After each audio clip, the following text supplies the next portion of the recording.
Hello all, welcome to Prashanti పాఠశాల.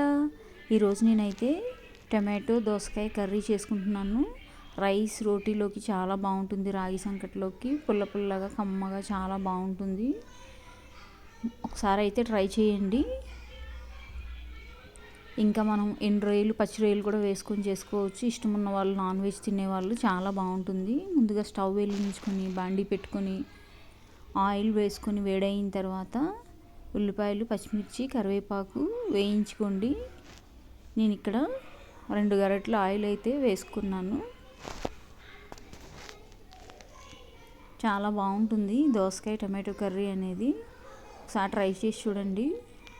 వేడి అన్నంలోకి చాలా బాగుంటుంది, పుల్ల పుల్లగా కమ్మగా. నోటికి ఏమీ తినాలని లేనప్పుడు ఎప్పుడు పచ్చడి కాకుండా ఇలా కర్రీ కూడా చేసుకోండి, చాలా బాగుంటుంది. ఎక్కువగా మనం పప్పు, దోసకాయ లేదా పచ్చడి చేస్తాం కదా, ఇట్లా కూడా చాలా బాగుంటుంది. ఒకసారి ట్రై చేసి చూడండి.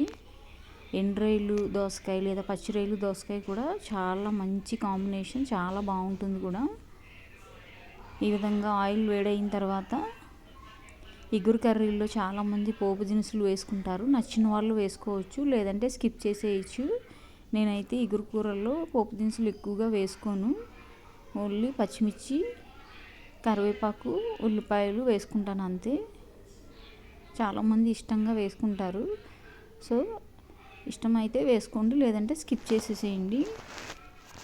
ఉల్లిపాయ, పచ్చిమిరపకాయలు, కరివేపాకు వేసి 2-3 నిమిషాలు ఫ్రై చేయండి. ఇగురు కూరలే చాలా మంచిది. పులుసు కూరలు అప్పుడప్పుడు నోటికి ఏమీ తినాలని అనిపించదు కదా, అలాంటప్పుడు చేసుకోవచ్చు. వారానికి ఒకసారి అలాగా. ఇగురు కూరలు హెల్త్కి మంచిది. లో ఫ్లేమ్ మీద కుక్ చేసుకుంటే మనకి మంచిగా పోషక విలువలు అయితే లభిస్తాయి. ఈ విధంగా బాగా ఫ్రై అయిన తర్వాత మనం 1/2 టీ స్పూన్ అల్లం వెల్లుల్లి పేస్ట్ వేసుకుందాం. వేసుకోకపోయినా చాలా బాగుంటుంది దోసకాయ కర్రీ అనేది.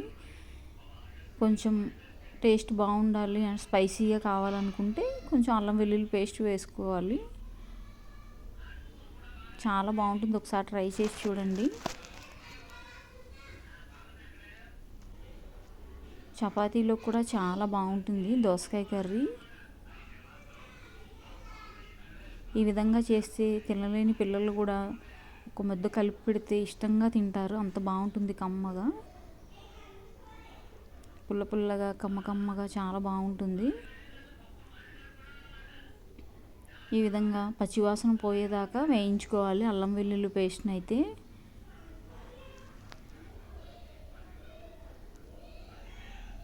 డీప్ ఫ్రైస్ కన్నా షాలో ఫ్రైస్ చేసుకోండి, హెల్త్కి మంచిది. ఓకేనా. టమాటోలు అయితే పెద్ద టమాటోలు 3 కట్ చేసుకొని పెట్టుకున్నాను. ఆ 3 కూడా వేసుకుంటున్నాను. కూరకి మంచి పులుపు వస్తుందన్నమాట మనం ఈ విధంగా టమాటోని ఎక్కువ యాడ్ చేయడం వల్ల. సో పులుపు ఇష్టం లేని వాళ్ళు ఒక్క టమాటో వేసుకుంటే సరిపోతుంది. పుల్లగా తినాలనుకున్న వాళ్ళు కాస్త ఎక్కువ టమాటోలు అయితే వేసుకోండి, చాలా బాగుంటుంది కర్రీ అనేది. ఓకేనా. ఈ విధంగా కాస్త పసుపు, ఉప్పు వేసుకుంటే ఒక 5 నిమిషాలు సిమ్లో మూత పెట్టుకుంటే టమాటో అనేది 70% మగ్గిపోతుంది. నా ఛానల్ నచ్చినట్లయితే తప్పకుండా లైక్, కామెంట్, షేర్, సబ్స్క్రైబ్ చేయండి. పక్కనున్న బెల్ ఐకాన్ అయితే యాక్టివేట్ చేయండి. నా అన్ని వీడియోస్ నోటిఫికేషన్స్ కింద వస్తాయి. ఓకేనా. ఈ విధంగా ఉప్పు, పసుపు వేసి కలిపి సిమ్లో మూత పెట్టేసేయండి. ఒక 5 నిమిషాల తర్వాత మూత తీద్దాం. సిమ్లోనే ఉంచండి ఒక 5 నిమిషాలు.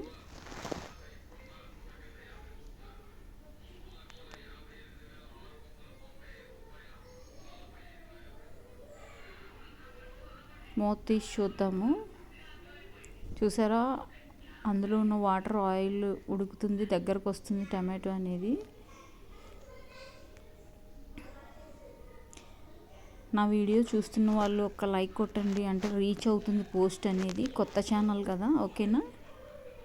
ఈ విధంగా నేను ఇక్కడైతే వెల్లుల్లి చిన్న ముక్కలు కట్ చేసుకొని వేసుకుంటున్నాను, మంచి టేస్ట్ వస్తుంది.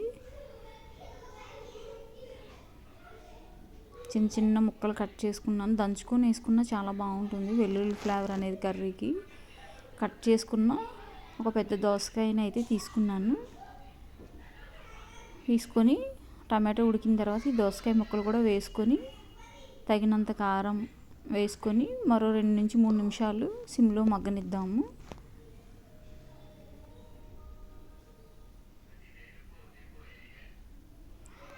మగ్గింది చూసారా? ఒకసారి కారం వేసిన వెంటనే కలిపేస్తే కూర అంత టేస్ట్ రాదు. కారం వేసి ముక్కలు కదపకుండా 2 నుంచి 3 నిమిషాలు మగ్గిన తర్వాత కలుపుకుంటే బాగుంటుంది. ఈ విధంగా వాటర్ అన్నీ అయిపోతున్నాయి కదా, దగ్గరకు వచ్చిన తర్వాత బాగా కలుపుకొని తగినన్ని వాటర్ పోసుకొని కుక్ చేసుకుందాము. ఆల్మోస్ట్ మనకి ఇక్కడ 60% ఉడికింది కాబట్టి కొద్దిగా వాటర్ వేసుకుందాము.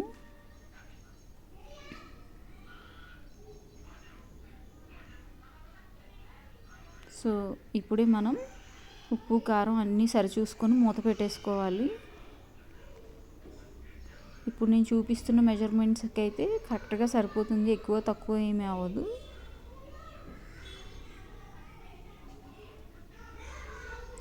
ఈ విధంగా ఒక 6 నుంచి 7 నిమిషాలు సిమ్లో మూత తీయకుండా ఉంచేస్తే కమ్మనైన దోసకాయ టమాటో కర్రీ అనేది రెడీ అయిపోతుంది. చాలా బాగుంటుంది. రైస్ రోటీలోకి అదుర్స్ అంతే. చూసారా వాటర్ ఉన్నాయి. ఇంకొద్దిగా వాటర్ దగ్గరకు వచ్చాక మనం స్టవ్ ఆఫ్ చేసుకుందాం. చాలా బాగుంటుంది. ఒకసారి ట్రై చేసి చూడండి. ఎప్పుడు దోసకాయ పచ్చడి, పప్పు దోసకాయ కాకుండా ఇలా దోసకాయ టమాటో కర్రీ కూడా చేసుకోండి. చాలా బాగుంటుంది. మీరు స్పైసీ కొంచెం ఎక్కువ తింటాననుకుంటే ఇంకాస్త కారం వేసుకోండి. మేము మీడియంగా తింటాం కాబట్టి సరిపడా వేసుకున్నాను. నాకు ఇప్పుడు ఉప్పు కారం ఆయిల్ అనేది మన మీద బేస్ అయి ఉంటుంది. మనం ఎంత తింటామో అంత వేసుకోవాలి. Subscribe my channel for more video.